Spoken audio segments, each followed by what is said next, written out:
What do you think is the major societal problem Malay and why?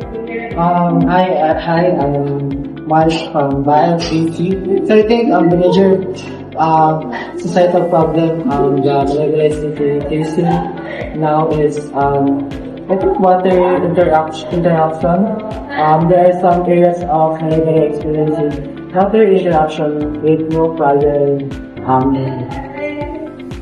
What do you think is the major societal issues in Malay and why?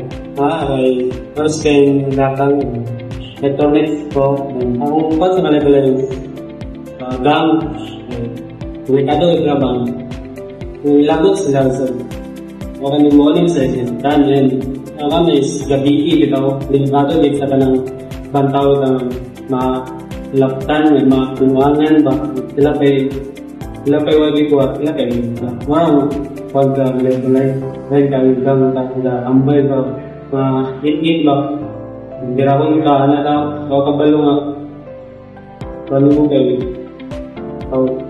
paano mo mo na ka tulak ka pinsan ka na talaga.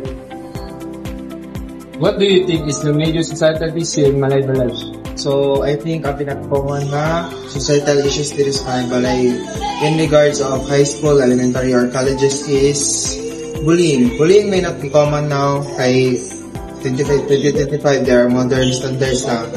So bullying now is starting to rise from elementary levels, especially lain yung schools na ang mga bata kaya dili kay kakabantayan sa mga maestra kay ang mga bata lagi kay maayo magtago-taguan na yung pag-bullying. So I think bullying maugid ang pinaka-common pero dili na sabol tayo.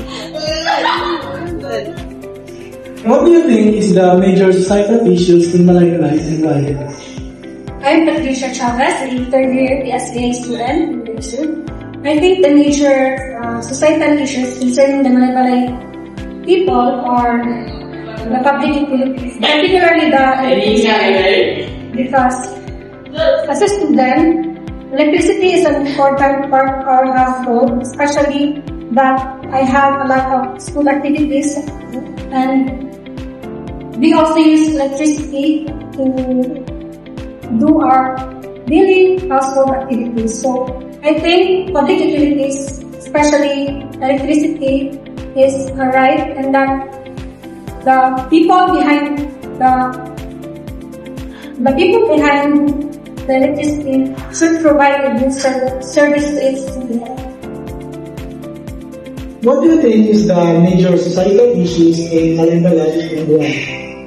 Hi, I'm Natikathleen Armamo, a GSBA third-year student.